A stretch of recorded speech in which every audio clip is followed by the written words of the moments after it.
And welcome back, footy fans. It's another episode of Donnie's Disposals, and it's another episode also of the SANFL Snapshot as we go around talking about SANFL and SANFL W. Joining me again are my faithful co-hosts, returning after one show off, Mr. Darce Evans. Darce, great to see you, sir. Coach Donnie, how you going? Good to be back. And yes, did miss that one, but it's great to be back here, Donnie.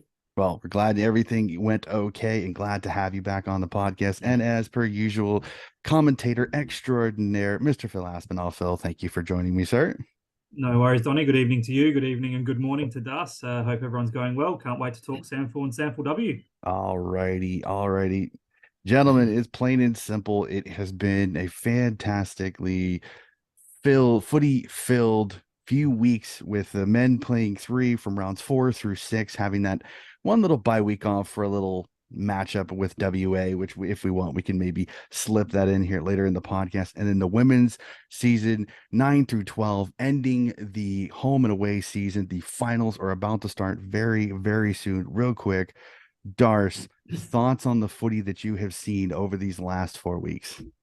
Donnie, I think you're right. I think this year's been the best style of football. It's improved out of sight, the women's footy, and I absolutely love it now. It's great. It's pleasing to watch. And look, as my Eagles, we can talk about that. They did miss the finals, of course, but gee whiz, they come back with a vengeance in that last few games. They won 3 out of the 12, of course, but I think they missed out. They had a draw. They missed out by 2 points. So again, they're much improved from last year, and pretty sad. I was down the it's called Eastern Parade, where the women train down there. And they're packing the gear up already, but I think they're planning for next year already, which is great. Fantastic. Phil, thoughts on the footy? Yeah, look, it's been great to being able to commentate both some men and women. And as you touched on earlier, SA had a great win in the Hayden Bunton Cup, retaining that over WA. But I think we've touched on it a few times, and you've certainly mentioned it in your correspondence with us during the week, Donnie. What's been great about the SANFL W has been more of an even competition. We know that West Adelaide have struggled this year, won their first 2, and they didn't win another game for the remainder of the season, barring a draw. But the improvement, the organic improvement from North Adelaide, from Woodville West Torrens rather, North Adelaide just sliding down the ladder a little bit, but can't help but be proud of my Bulldogs. The girls have managed to qualify for their first final series ever, and they've done it in good style as well. They'll play off in a semi-final and a chance to get through to a grand final. Yeah, it's fantastic. I completely agree. I know this is my first season watching the SANFL W, but I had to say I was thoroughly impressed with the competition. The finals are going to be absolutely cracking. I think you've got 4 teams that on their day, who knows, maybe all 4 could raise a premiership. So let's go through some of the action. Let's touch on a few. Just want to congratulate games. Phil on one of the women inside for Centrals, Caitlin Rosenzweig. We may have talked about this later. She got the most number of goals in the competition with 21, so congratulations to her as well. So, and yeah, well done. And Chelsea Parker run up for Glenelg with 16, so well done to those 2 girls.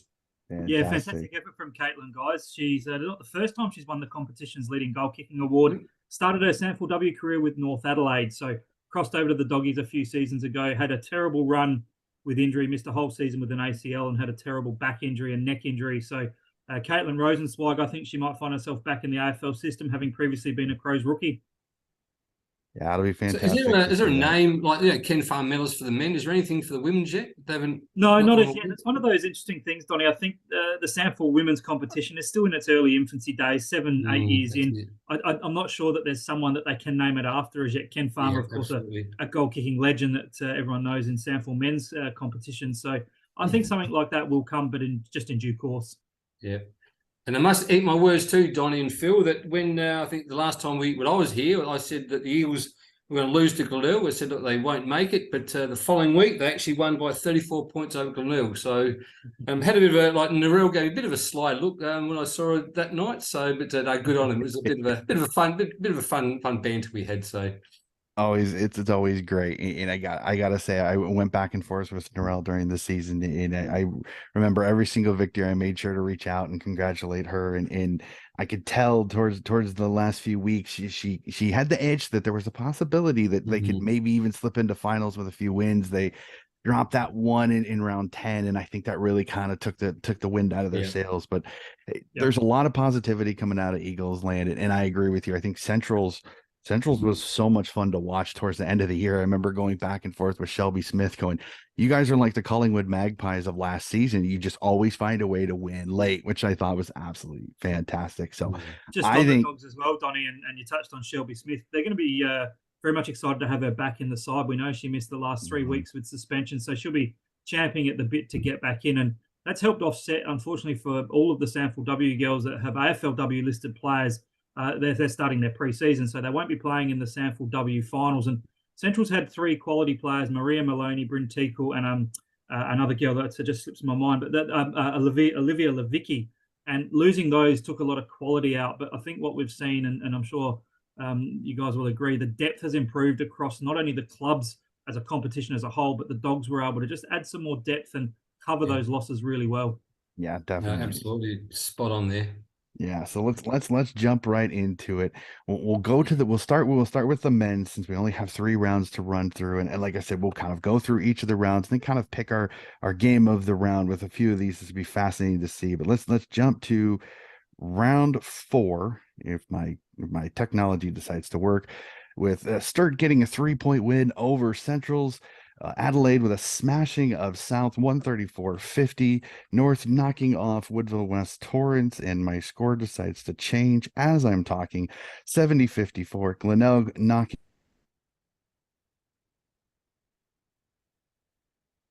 Oh, just lost Donnie there for a minute. Sorry about that. You're touching way too many buttons. Sorry about that. Glenelg getting the 82-52 win over the defending premiers, and the Port Adelaide Magpies beating Westies 85-68.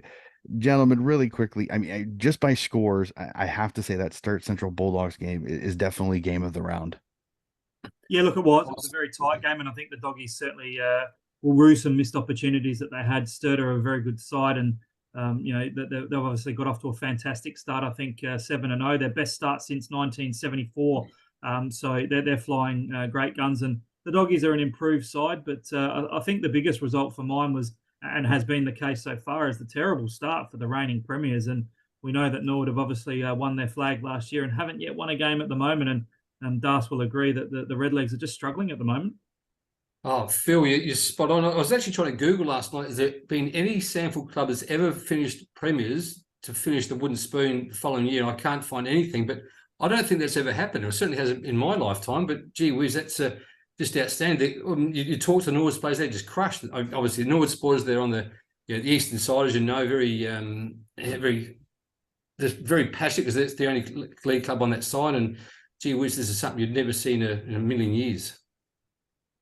Definitely, it's fascinating to see Norwood's kind of complete and utter change from last year being the defending premiers to this year struggling to even really get that chance to get their first win of the season, which is hard sometimes to see because you want the defending premiers to be able to have that opportunity to give themselves a shot to defend their crown, and they really just have not had that opportunity to do that this year. So we'll jump to round 5, and again, hopefully I don't touch anything. Sometimes when you have a few things going on, sometimes technical difficulties happen, so I do apologize for that. Start off, Centrals beat Westie 60-49. Glenelg knock off South 86-45. Adelaide beat the Roosters 88-41. Norwood fall to Port Adelaide 58-51, and Sturt knock off Woodville West Torrance 87-65. Norwood stays competitive in this round, but the Maggies just a little bit too good.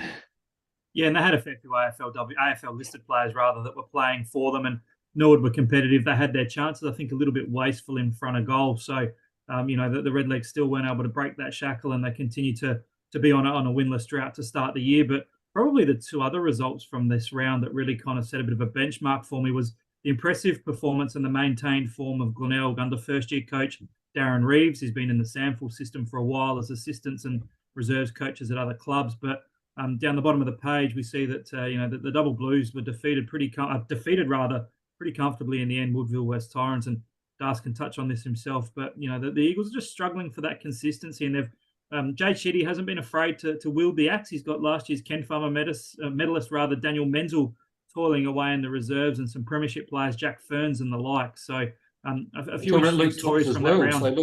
And not Luke Thompson, sorry. Jesse Lonigan, who was only playing for the Suns 3 or 4 years ago, and now he's not. I think an email was sent out saying that they're going to try some different things because they've got to start, building up. They know that last 2 years haven't been good. This year's not going to be good, but I think what they're doing, it looks okay. The young kids, they're okay. They just need a bit of confidence, bit of build up, and I think. We'll see what happens. Hopefully, he says, look, by the end of the year, they get that confidence up, and I think we'll see some good things happening. But I think you're right again, Phil, about Sturt Glenelg. I was there the week before under lights at Glenelg with the Eagles, and they are some big, strong boys in that team. I tell you, they've got one mark, and just the way they jump, the way they're strong, they're hard. And look, in Sturt, that was on a Saturday night as well at Woodville Oval, and big boys in amongst there, the one grabs, and they just knew how to lead. They were taking the one grabs man on man and played it hard. So I think when you see Sturt Glenelg at the top, maybe Adelaide with a much higher percent than Sturt Glenelg, I think we're looking at some pretty special teams up the top at the moment. Yep. Yeah, hard to argue. Sturt's on the nice little run there, and it just continues. So we run to the last round because we did have that bye week due to the SAWA game. So Norwood get beat by Westies 74-62. Woodville West Torrance with a nice little win over Central 67-43. A nice little fun little rivalry in this particular podcast with that particular game there. Glenelg beating the Roosters 110-53. Sturt continuing their undefeated streak, knocking off the Adelaide Reserve 66-56, and the Magpies beating South Panthers 102-74. I had a chance to get to watch the highlights of this game between Adelaide and Sturt, and I thought this was a fantastic game. Adelaide jumps out to a nice little lead, and Sturt just stays steady, stays strong, and then continues and fights back and gets the 10-point win here. So hard not to say that this wasn't game of the round. Yeah, without a doubt, the ladder position certainly showed that as well, top versus second. And comments from Marty Matt, the coach of the Double Blues, who of course is a premiership coach ×2, said that, good sides just know how to win ugly. And whilst it wasn't a high spectacle game, it was a grind. It was a real dour arm wrestle, and the Double Blues found their way. And I touched earlier on Glenelg. I think the disappointing performance from round 6 was, of course, North Adelaide. They were absolutely trounced by the Tigers. The Tigers really showing some good form, purring along nicely. And Das will take the bragging rights in the game against the Eagles and the Doggies. Centrals were going in there chock full of confidence. They lost one of their stars, Justin Hoskin, the night before. He's a carpenter and accidentally shot a nail gun through his hand. So a big blow with him pulling out the night before. But full credit, the Eagles showed some return to form, and they were very good. And I was lucky enough to head over to Port Lincoln, flew over with the SANFL and saw the Bloods really guts out a real grinding win. The Norwood Footy Club again were competitive, 8 goals 14, just really hurt them on the scoreboard. But that was a good round of footy and plenty of interesting contests across round 6, guys. Mm-hmm. But look, you're spot on there. I mean, look at Adelaide. They got the much higher percent, even though they're sitting third. But Sturt beating them by 10 points just shows their class. And you're right with Glenelg. North Adelaide, they're fifth at the moment. They're not a team that's out and about, but to win by that margin just again shows what sort of class Tigers are this year. Definitely. Yeah, one other comment as well, Donnie. I think a bit of pressure might start to mount on South Adelaide. Their coach Jared Wright, in his 6th year, he's played in finals on a few occasions. But the Panthers, well, they've got some good recruiting. They've got some good depth down south now, but they're just struggling to get some consistency. And I know they've had some injuries to some of their stars. Bryce Gibbs had a fractured thumb where the bone actually came through the skin. Matty Broadbent's missed a bit of footy with injury as well as the aging body gets on. So Port Adelaide were able to get a good win with some AFL-listed players coming back. And, a little bit of work to do for the Panthers. And, another intriguing round of SANFL. Yeah, it'll be fascinating. It'll be fascinating to see there. So let's jump over to it. The women's, the final 4 games of the home and away season. And I'm fascinated to hear your thoughts on this, gentlemen. Let's jump to round 9 as we see Norwood hand a smashing to the Double Blues, 51-15. South continue their strong play, knocking off Glenelg 39-26.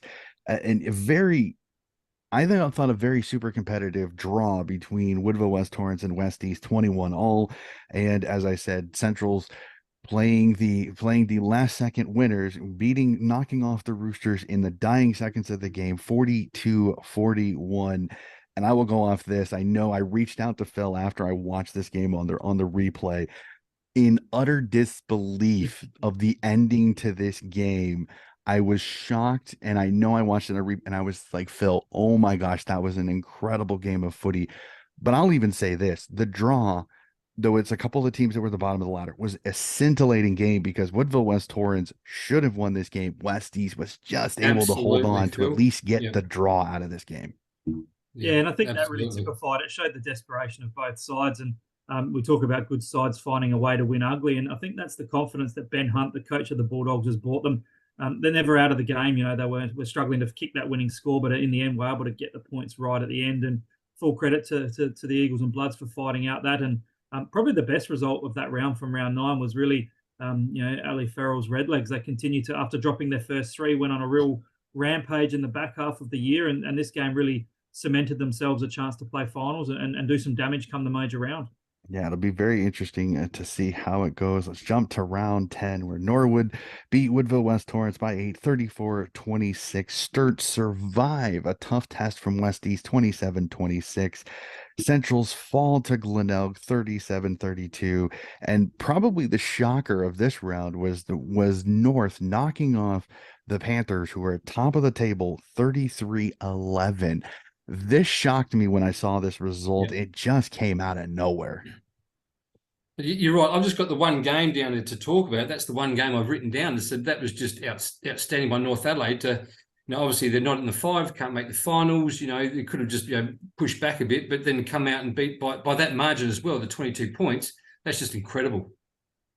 Yeah, and to hold the Panthers to 1 goal as well. Great effort from the Roosters defence rather, and led beautifully down there in defence by Christy Harvey, their captain, and she does a wonderful job down there. And whilst that gave the North Adelaide Roosters a slight glimmer of hope to still play finals, the next couple of results really snuffed that out. And a bit of a wake-up call for Rick Watts and the Panthers girls. Just needed to sharpen things up as they fastly approached finals. And if I'm anybody else in the comp, I'm a little ticked at North for doing that, because you woke the giant up a little bit, because South has been so good this season. We jumped around 11. Norwood get the win over West East, 43-27. Sturt just falls short against South, 31-30. Glenelg knock off the North Adelaide Roosters, 29-21. And the Bulldogs get a nice little win over Woodville West Torrens, 65-46. So in the matchup of my podcast host, they split. Men get the win for Woodville West Torrens, and the women get the win for Phil and the Central Bulldogs. So a fascinating round. And again, South playing down to their opponents a little bit, just edging Sturt in this one. Good way for them to bounce back, though, obviously, after the disappointment of the loss the week before to the Roosters. But whilst it was pleasing to see the Doggies get up in the Phil and Darcy Cup, probably what was most pleasing was the fact that this now becomes the highest aggregate game in SANFL W history. So the 17 goals kicked between the two sides is now a record for the most aggregate score kicked in a SANFL W game. And yes, we're still seeing some of those low-scoring 3-1 goal type games, but we're seeing a lot more double-digit goals kicked as well, and a lot of sides are getting on runs and kicking 10 and 12 goals in a game. So I think that really paints the picture that we're seeing that natural progression over the history of the SANFL W so far, and it's only going to continue to get better. Yeah, absolutely, 100% that one.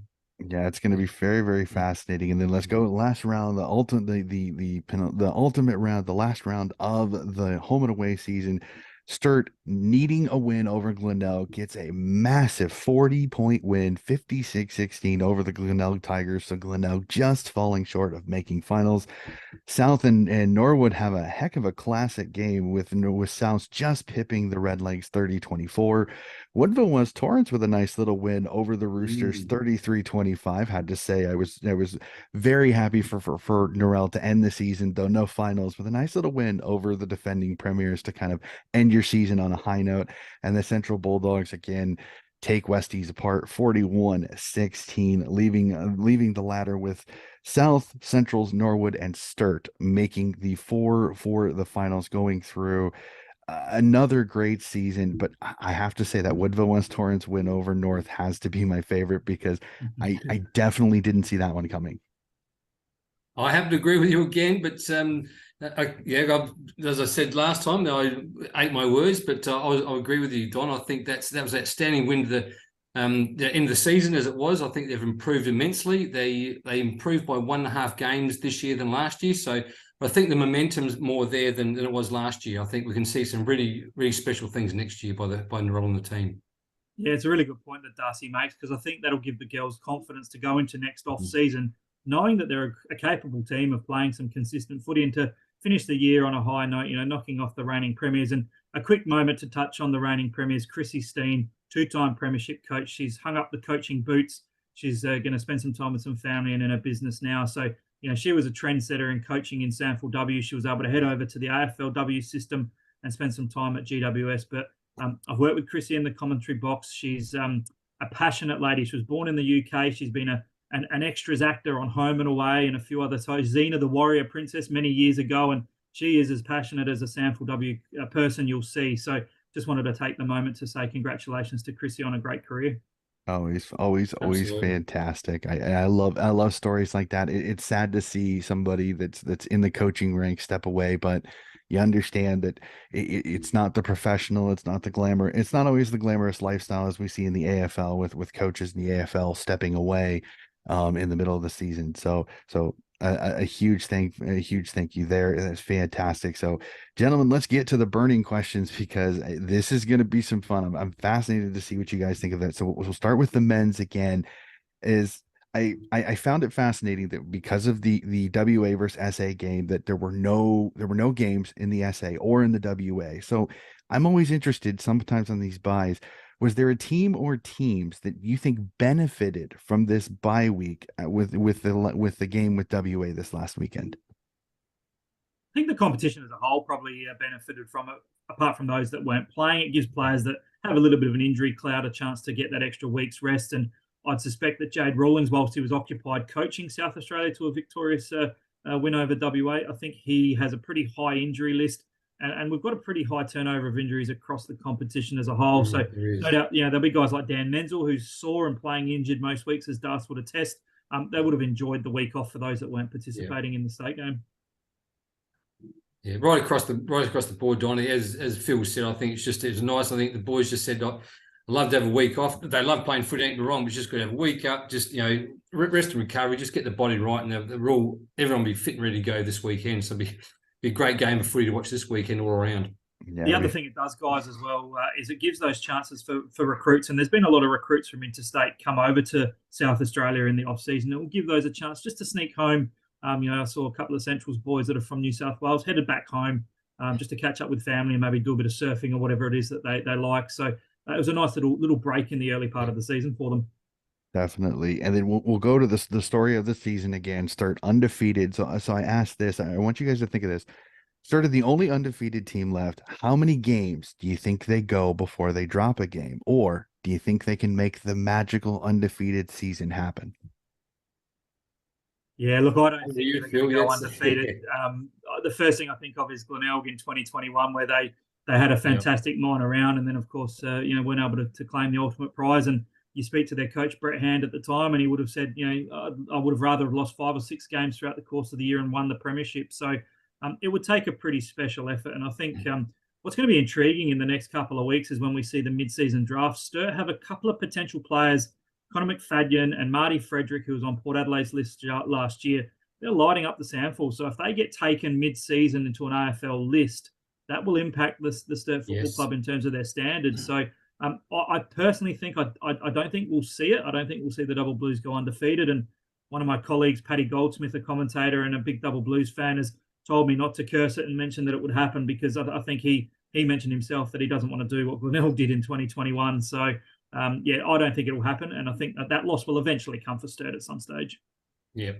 I'm with you, Phil. I think look, when they come up against Glenelg next time, I think it's going to be one cracker ball tear of a game, that one. I think that all the strong boys against each other. I think probably my opinion would be 2 because I think they only just beat the Crows as well. I think the Crows are on 5. They've got the highest percent actually out of all the sides. So I think those 2. And then I think if they lose, I think it's going to just, as you said, it's going to benefit them. And Glenelg, it was Eagles that actually knocked them off that year in the grand final. Yeah. So you don't want to go undefeated and lose the grand final, the worst thing. So a couple of losses doesn't hurt. Exactly. I think, you'd rather lose 3, 4, 5 and just to get the tactic right and go out and win the grand final.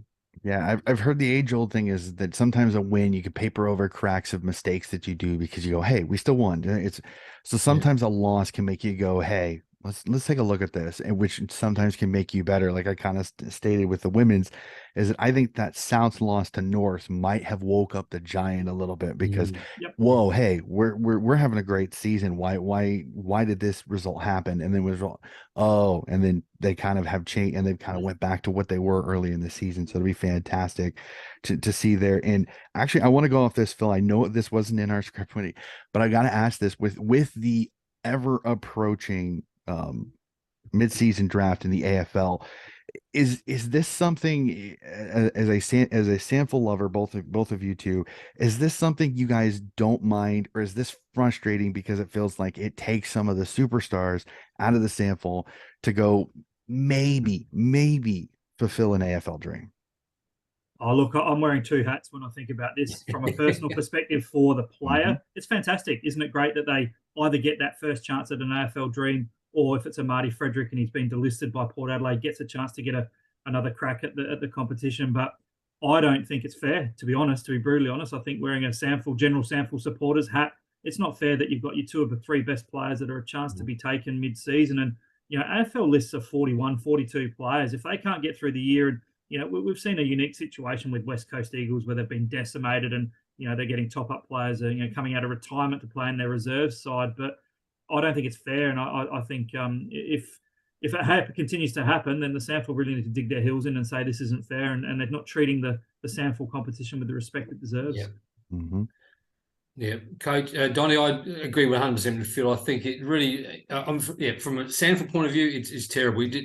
This is about the time, June, July, they start, things start coming together. They start getting the plans ready. It's working, barring injuries.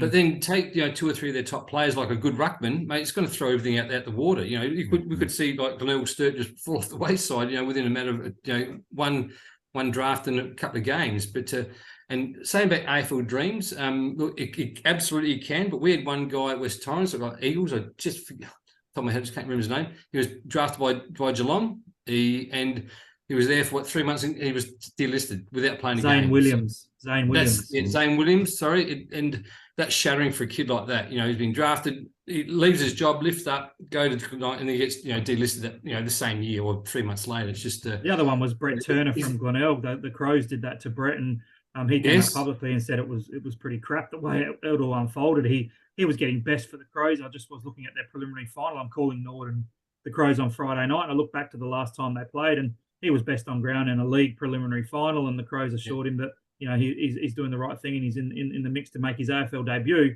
And then they just treated him like a bit of a scapegoat and threw him out on the scrap heap a couple of weeks later. So I think the overriding feeling is it's just not fair to the SANFL clubs. And I'm again wearing my passionate, biased SANFL hat. But again, the AFL clubs have 44, 45 on a list. Why can't they just continue to top up from there? And Don, if they do pick someone up, they've got to sign them up for at least another year afterwards. They can't just delist after 3 months. And the interesting thing, it's good. It's a good point that Darcy makes, Donnie. Sorry to cut you off, but players are now having the ability to nominate and say, well, you can take me, but I need a minimum of an 18-month contract for 6 months left in this year and a full 12 months following. And I think you'll start to find the trend will be players will start to nominate that more than they don't. I think that's a great idea, and I've heard that, and as somebody that is purely been on the AFL side, it sparked some interesting competition. It's some interesting discussions because I know I've had some discussions with a few friends of mine, and to kind of go off the same topic, is that honestly, I really see the AFL potentially thinking about trying to get its own reserves thing, which would be interesting to see how that would affect, say, a Waffle or a SANFL or a VFL, where it's like the VFL would completely change because currently it's at 21 teams, but half of the competition, if they went to an AFL reserves, would then join the reserves, which would then you'd only get the standalone clubs, which there's only like 5 or 6 left that are still playing in the VFL at this point. So it'd be fascinating to see. I agree. I think the 18th month contract should be a mandatory, just because you're taking these kids that many of them are from the state that you were drafting them from. They're leaving, especially if they have to go interstate. Give them a little bit of security that it's like if they're gonna uproot themselves, move to it to try to fulfill a dream, give them that year and a half, so where at least they have a chance to play some significant reserves footy or seconds if possible. so then at least there's some film on them. So then if maybe they can find a place, if it's not going to fit where they're drafted, they have a chance to go somewhere, or at least guarantee that they can go back to their state league club if possible. Yep. I know it's a pipe dream. I know we're dealing with the AFL that really is, they think mostly about themselves. It is, for everything that I hear from Waffle and SANFL fans, especially. VFL is kind of its own little hectic little thing there, so I won't kind of comment on that. But it's the one thing that I've loved talking with SANFL Waffle people, is because they're very passionate about the league, and I absolutely love it. And it is frustrating because it does really affect this league, because, as you said, Sturt could lose 2 or 3 guys, and then they could, the ceiling could, I mean, the floor could fall out on them, and they go from an undefeated season to maybe just barely making the finals. So Yep. it'll be frustrating. It'll be very, very frustrating. It's one of those, like I said, you love it for the kid, but you're not, the competition takes a little bit of a hit for it, which really kind of sucks. So we'll jump from the men's to the women's. And the story in the women's, as we kind of discussed, is the minor premiers. South won the minor premiership with only 2 defeats, round 4 against Centrals, and then round 10 versus North, which, as we kind of said, was out of nowhere. Is this South's premiership to win, or is there a team in the 4 that have made the finals that you're a little bit more confident at raising the flag at the end of the finals? I generally think it's a 4-horse race. I think any of the 4 sides that are going to play finals are a chance to win the premiership. Based purely on ladder positions, you have to say South Adelaide are the favourites. They've obviously only lost the 2 games. Centrals are doing what Centrals have done, and there's been improvement, organically and selectively brought in as well, where I think they're very capable of playing their best footy on any given day. But you can't help but be impressed by the turnaround that the Redlegs have had. Do you think if they run out of petrol tickets, will their form taper off in the last couple of weeks? And then on the last part of the equation there, the Double Blues, I called them against Glenelg on the weekend. That was a mini elimination final in itself. The winner stays through into finals, and Sturt impressed. They came out of the blocks early. So I think it's set for 2 fantastic finals down at Noarlunga on Sunday. And I was unfortunately, I got my father-in-law's 70th birthday, so happy birthday to George. For then, I was down to call one of the games down at Noarlunga, but I'll be keeping a close eye on the results. But the opportunity for either for South Adelaide or Centrals to win and get through to a grand final, and obviously for the Eastern Suburbs rivals Nord and Sturt to keep their finals chances alive. 2 great finals coming up. Yeah, I'm going right left field here, guys. So I'm looking at Nord at this stage, even though it's going to be a great finals contest. Nord, they lost the first 3 games. Yep. And really, that got that out of the way. Then they were brilliant for the last part of that season, for the last 9 games. They did lose the last game.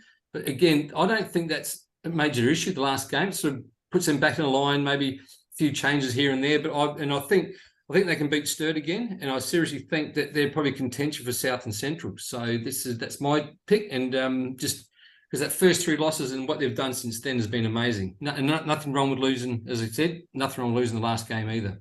And the crazy thing with Norwood is that almost all of their losses have been close. Like, they very rarely, none of their losses have been more than by 10 points. So that's one of the things that if you look at that elimination final, Sturt and Norwood is the one that screams, this is a team, if they can get through that semifinal with the loser of the South Centrals, if they can get into a grand final, they are a hot chance. That game against South in the last one, they were in it the entire game. It was never one of those where you went, Norwood's out of their depth here. No, they were in it, and they've had a lot of things go through. I know that they had an injury 2 weeks ago with a broken finger with one of their players who's out for the season. They have had in and outs of their AFLW players. They've had several things go through. I know Ali has had her injury problems. She had a busted nose. She had a knee surgery. This is a Norwood team that has been tested and tested and tested.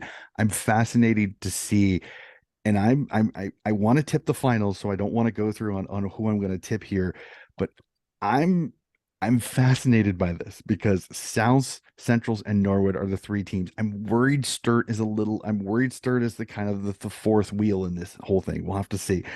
You don't want to take them lightly, but I do see the other 3 as just the tiniest bit stronger, but it'll be fascinating to go with that. And then the last question, and we've kind of discussed this throughout this episode, and I love talking about this.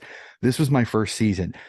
And darn it, this was a competitive season, because you went in thinking, Westies and Woodville West Torrance had been down towards the bottom most of the year, but there was always that game where you went, whoa, They're super competitive. Or Woodville West Torrance knocks off North, or Woodville West Torrance plays South earlier in the season. Yes, it was in a massive downpour and they only lose by 2. There was always that little hint of you never know what's going to happen. So Phil, I'll ask this to you first. Was this the most competitive season of SANFL W, and does this give you a ton of confidence going forward for this competition? Yeah, without a doubt, Donnie. I've seen most of, if not all, of the SANFL W season since it started 7 or 8 years ago, and we've touched on this ad nauseum. But we've seen the progressive skill improvement across the board. A lot of the girls that are now playing in this competition are 16, 17 years old, and they've had a footy in their hands since they were 5 or 6. So there's been 10 years of skill progression, but the talent pathways, and I want to keep again bang on nicely about the great work that SANFL do. Guys like Robbie Neal and a lady by the name of Beck McMahon, who does wonderful job at the SANFL to make sure the girls have the pathways coming through. And we've reaped the benefits of those pathways, guys, because we've seen a high standard competition. And it's been interesting to see that some of the teams that played finals last year have dropped out, and some that didn't play finals this year, like the Doggies, like Nord, have managed to force their way back in. So, you know, the reigning premiers last year, North Adelaide, they're not playing finals this year, and the Doggies qualify for their first final series. So that in itself says that we've just seen that organic growth from some clubs, and it's been a very even season. I mean, in Darcy, your club there it was a huge improvement for Narelle Smith. So, I mean, you have to say she's come in, just changed. I mean, not saying previous coach, she did a wonderful job because she was the first coach there and started. But I think for Narelle to come and continue that and improve on it, I think is outstanding. I think we're going to see some special things next year with that. So, like with Phil, you've nailed it right on the head, mate. It's like the girls have had the foot in their hand since they're 10 years old. I mean, remember the days gone by where it'd be half-time, quarter-time at SANFL. There'd be the dad taking the son out for a kick of the footy, and the mum and the daughter be sitting down. But now it's the daughters, they're the girls. They're all out there kicking the footy end to end now. They're getting longer and longer each year. So this is going to only improve. These kids then go into channels of pathways of SANFL footy or whatever it may be. So it's kind of exciting times. The other thing that we've seen as well, guys, and I think this year off the top of my head, we've had at least half a dozen girls that are now registering 50 games. And 50 games for a SANFL W player is, in all seriousness, it's near enough to 200 men's game, because the competition has only just been around for a few years, and it's been a difficult pathway for girls to get to that semi-professional level. So this week alone, a couple of girls at the Doggies, Demi Sonneman and Latia Huynh, both played their 50th game. There's been girls all throughout the course of the year. I think Ali's played her 50th as well. And it's really, we're seeing that progression of the girls consistently playing week in, week out. And speaking of girls, I just want to also touch on, I called the Glenelg game and I saw her afterwards. I knew that Ellie Kellogg, the captain, the inspirational premiership captain of the Tigers, was going to retire. She's heading up north for work. Her partner moves up there. So Ellie Kellogg retires as a Glenelg premiership player.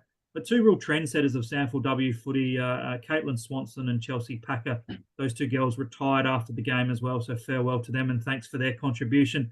And Darcy, and Donnie, Maya Rigter retired earlier in the year from the Double Blues, their captain, due to continual head knocks. So whilst I talk about that, influx of young girls coming through, we must also make mention and acknowledge the wonderful work that some of these trend-setting retirees have given the competition as well.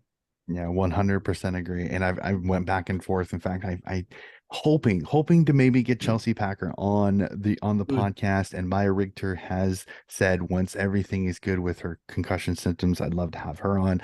So I'm gonna get a few SANFL players over the offseason, SANFL W players on the podcast, because I've thoroughly enjoyed it. But the other thing I'm gonna go to is, yes, you had those trendsetters, but you have some super talented 16 and 17-year-olds that I've sit here and I have sung their praises to many as an AFLW fan that I know of, saying, keep an eye out for this like a Piper Window, an Evans, a Kobe Morgan, a Shanae Goody. Like, I'm sitting here saying, I would love that. Everybody knows, unabashed Sydney Swans fan, I would love to be able to nick these girls over to New South Wales and get them in a Swans Guernsey. I know it's probably not going to happen because of the way the state draft is. I'm so excited to see these girls throw on AFLW Guernseys, because I have been so impressed with them in the SANFL W. When they start getting the elite coaching and the elite competition that they're going to get, they are going to blossom. It's going to be so fantastic. So the best thing about that, guys, is that we're still probably going to have most of them for a couple of years, because we're seeing some of these girls debut at 15 and 16 years of age, but they're not going to be draft eligible until they're 18. So the SANFL W is going to continue to blossom with these quality girls getting better and better and under the watchful eye of recruiters, I can't wait for the next couple of years to really see the standard of the competition go yet another level. Absolutely fantastic. Still, I 100% agree. I have to admit the SANFL W is probably one of the strongest women's competitions of the states out there, because there's just so much young talent and so much talent overall. So we jump from that to the section of tipping. So we're going to do this just a little bit. We're going to do the men's round 7, and then we are going to tip the finals. We're going to tip it all. We're going to go through who is going to be your premiership. So really quick, I'll let you guys kind of think about that just a little bit just before we go. So we'll jump to round 7 in the men's. Norwood at Cooper Stadium hosting the Adelaide Crows reserves. Darce, who do you like in this one? Oh, look, you can't beat the Crows reserves at the moment. I think Norwood are struggling big time this year, which, look, I'm sorry to see that too, because, they've got a bit of a soft spot for Norwood, but I think LA Crows, they're sitting third with the highest percent at the moment. I think they're going to do Norwood pretty well this week. Yeah, look, I think I can't see Norwood getting the win. I mean, they were competitive last week in Port Lincoln, but the wretched run to the start of the year without a win and with a lot of injuries is continuing to take its toll. I suppose Jade Rawlings in a positive form got the monkey off the back with the win for the state team, but I think from his club perspective, Adelaide are just going to be too strong. And looking at the stats during the week, because as I mentioned, I'm calling this one, first time since 1910 that Norwood have gone 0-7 to start the year. That year they went 0-11 from memory, only won the one game for the year. So 110-year record that they're not going to be too pleased with having broken. But yeah, I see the Crows winning this one really comfortably. Unless Adelaide has a massive rash of injuries in either camp AFL or SANFL, I think the Adelaide Crows are just a little bit too strong. So interesting one here with Westies hosting the Woodville West Torrens. So Phil, who do you like in this one? Oh, look, I think the Eagles, I've been impressed by their turnaround in form whilst West Adelaide have been competitive and they had that win last week. I just think the Eagles are just starting to find some good form. And this one will be a real toss of the coin. I think the Eagles will just get up by under a couple of goals, but it should be a really entertaining game down there at Hisense Stadium. Yeah, I can't be biased here, obviously, but look, I think Eagles as well. I think that the young kids they're playing, they've had the week off. I think there's a few niggling injuries, so we'll have to, until the team comes out Thursday, we're not sure. I think there's about 3 or 4 players to come back, but whether they're well enough yet, we're not sure. But I still think the Eagles for me by a couple of goals, be a good close game though. It's at Westies, which probably doesn't help, but I still think the Eagles. Oh, I'll say it. As you guys can see, Woodville West Torrens jersey that Darce sent me. I'll be. Yeah, I love it too, I'll Donnie. I'll do the homer. I'll do the homer tip and go Woodville West Torrens. Again, the road aspect can get you a little bit, but I think Woodville West Torrens has been a little bit stronger than West East this season, so I will go with the Eagles on that one. Central's hosting the Glenelg Tires at X Convenience Oval. Darce, who do you like in this one?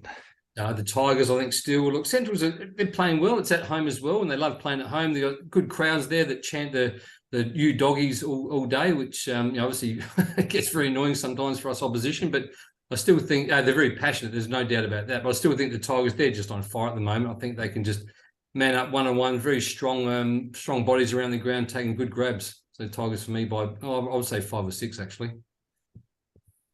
Yeah, I think the weather might play a bit of a part in the result. I still think Glenelg will win, and a shout out to Liam McBean. He'll be playing his 100th game for the Tigers bracketed across a couple of stints. I think he had a year off overseas, but played some AFL footy with the Tigers in the AFL, of course, with Richmond. And look, I think Glenelg are probably one of the form teams of the competition at the moment. They've got the best forward line in the comp. And whilst the Bulldogs are improving, I think on their home soil, they might find themselves with a loss to Glenelg by maybe about 3 or 4 goals. Yeah, tough one, but I'll agree with you on that one. We'll go with the Tigers, even on the road. North Adelaide hosting the Port Maggies at Prospect Oval. What do you think of this one, Phil? Yeah, look, I think the blowtorch is probably on the Roosters a little bit. Jacob Surgeon will be disappointed that his side has lost two games on the trot. And Port Adelaide, there's always that unknown element, isn't there, with AFL selection and injuries.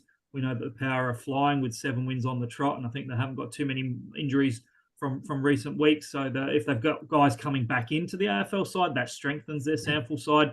And I actually feel like North Adelaide might continue the losing pattern, and we'll see Port Adelaide get up in this one, even though it is at Prospect.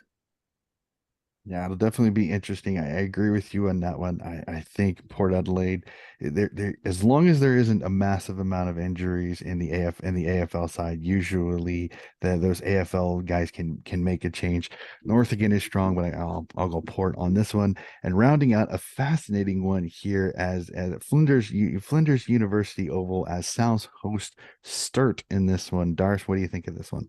Look, Sturt by a long margin. I think again the Panthers are struggling in this year, but in Sturt, just the way they're playing their footy is I mean, I think we said Sturt. Surely there's a couple of games losses. You know, they may come out and Panthers down there, and it's windy and freezing down there sometimes, or most times actually. I think it's going to be raining on Saturday. So that may go in the Panthers' way, but I still think Sturt way too strong for the Panthers. Yeah, I couldn't agree more. I think the Double Blues will continue on their merry way and get their 7th win on the trot.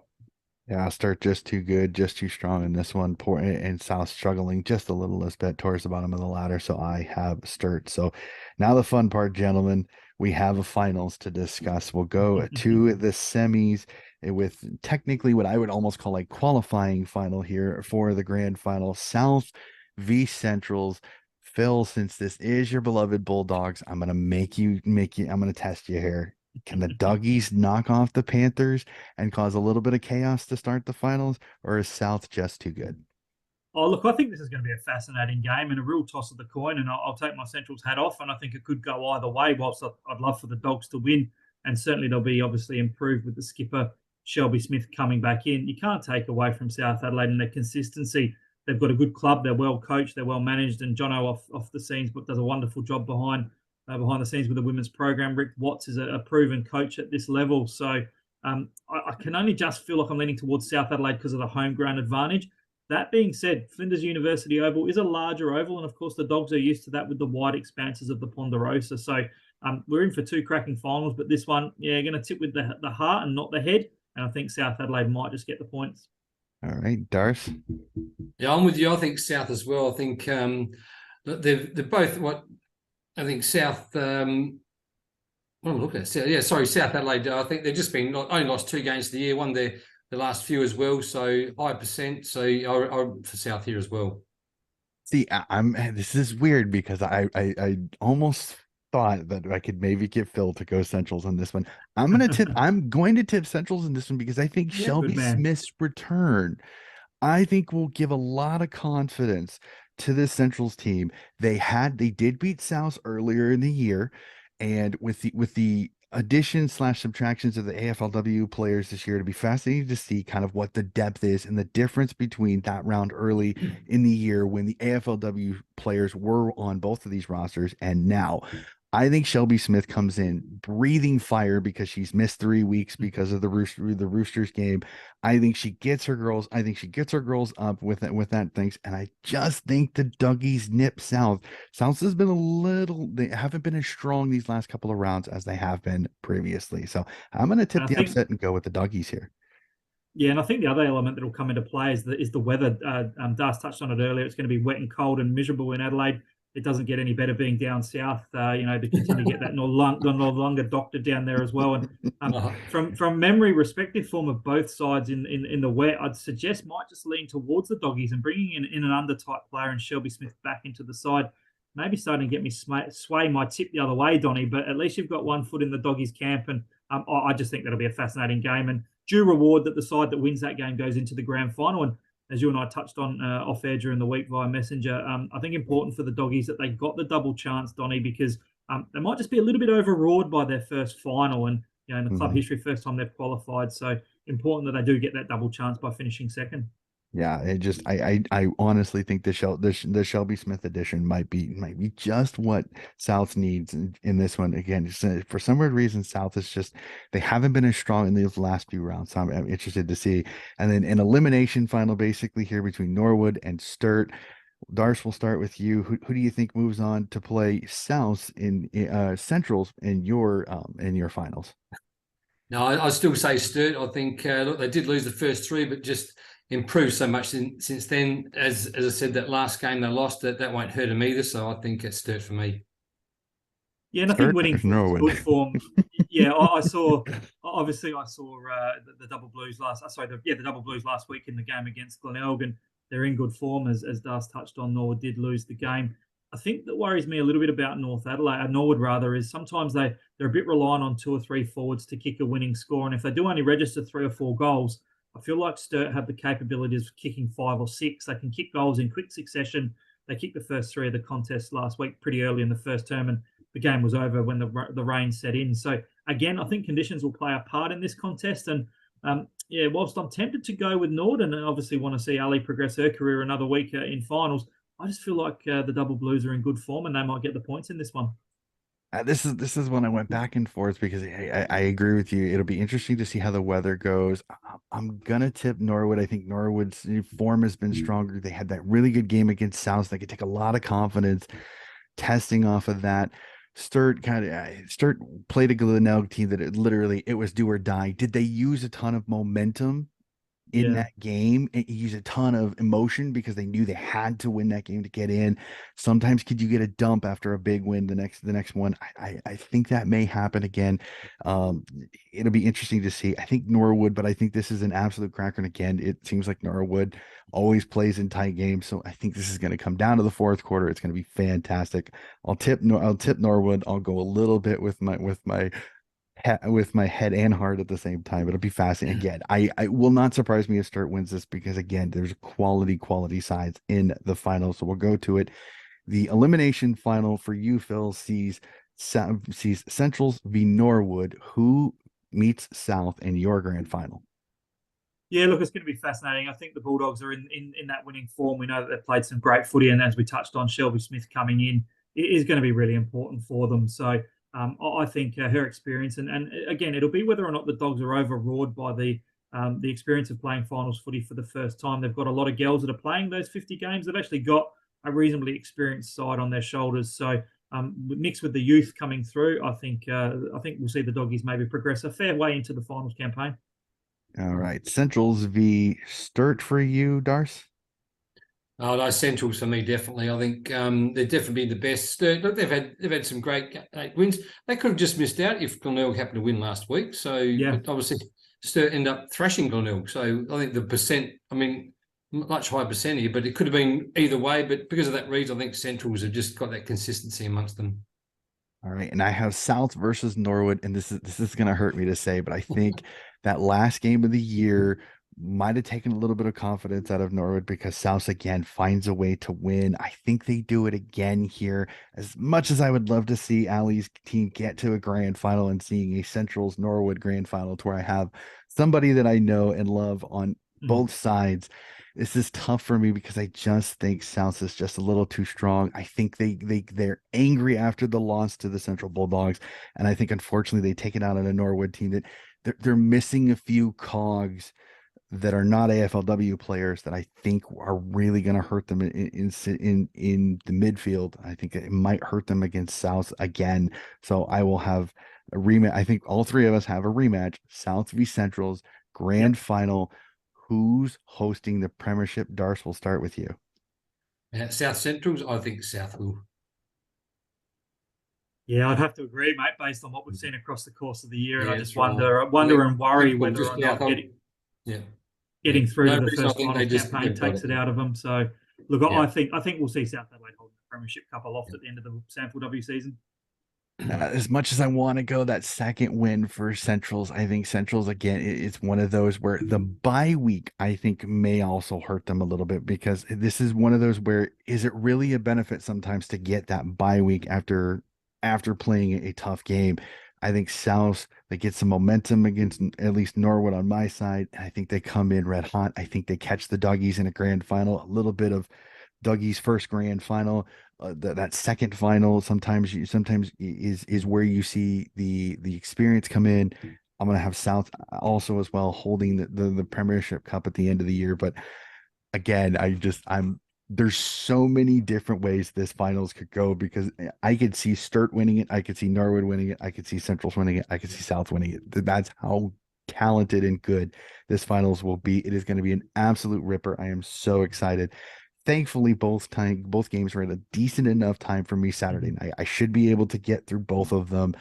sad not to hear you on the call, Phil. But again, please relay the happy birthday to your father-in-law from me, from Iowa over here, and please enjoy this. For those of you that are watching this, please enjoy this finals, because I think this women's finals is going to be absolutely worth the Yes, watch. yep. Couldn't agree more. All righty, gentlemen, this has been a fantastic conversation. One Again, last comment, if I can, very sure. quickly. I want to congratulate James Rowe for winning the Foss Women's medal at the state game last week. I think outstanding effort. As you know, delisted by the Crows. So I don't think this was I showed you so, but I think it's just outstanding guy. He gets delisted. He's full of confidence and beans. The old young James, he's a character, and he loves his footy. I think to come out and do that, I think, and good on him, and well done. Yeah, that was Agreed. fantastic. So, actually, just real quick before we get off, I want to ask this, because I loved that I saw this opportunity for WA and SA to play. Do you think I would almost prefer not AFL players, but do you think we could ever get a state of origin back again and maybe play state league players in it? Not AFLers. We'll let the AFLers with their big money not have to play, because heaven forbid they play an extra game here or two. Do you think we could ever get a state of origin with state league players to have that opportunity to see WA, SA, Victoria, and then the allies play each other to see who's got the best state league teams?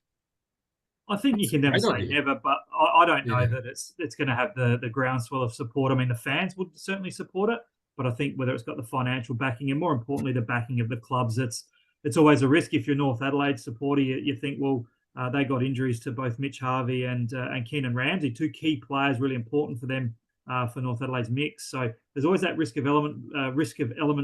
element of risk versus reward. And I'm not sure that there'd be enough groundswell for it to take place, as much as it would be awesome to see. It'd be great to see the old Vic jerseys back out there again, but unfortunately, I kind of agree with you. Unfortunately, I'd love to see it, Donnie, but yeah, you're right about the financial backing, and it's just, yeah, I'd love to see it. Seriously, I think playing the best in the competition. I think that's what everyone strives for, and I think people have to watch it, but it's the new world, Donnie. Unfortunately, so. Yeah, I think it'd be one of those. You maybe could get it if you could figure out a way. If you could figure out a way to do AFLers, but I worry that with that you're gonna get the AFLPA involved, and then it's just gonna get all hectic. So, but I had to ask, because I know I had heard it on a couple other podcasts. They had asked, they said, do you think if we would ever see state of origin for the footy back, considering you always have state of origin in the rugby league with New South Wales and Queensland going at each other every year. It's always funny to listen to some of the podcasts out of Sydney, and the vitriol between Queensland and Sydney during the state of origin rugby is fantastic. So thought I'd ask. So, ladies and gentlemen, that is going to do it for our podcast. Darce, Phil, thank you so much again for joining me. It's been fantastic talking SANFL footy. Thanks, Donnie. Thanks, Phil. Very enjoyable. Yeah, thanks again, guys. Really appreciate it. As you know, always love talking SANFL, and good luck to all the SANFL teams, particularly the girls' four sides playing in the finals on the weekend. Yep. So we will probably be back just after the grand final. We'll kind of keep an eye on the weeks here. We'll kind of get that out, but we will come back to review the women's season and continue coverage of the men's through the rest of the men's season. So that is going to do it for our latest episode of SANFL Snapshot. We'll be back again very soon with more footy coverage here on Donnie's Disposal.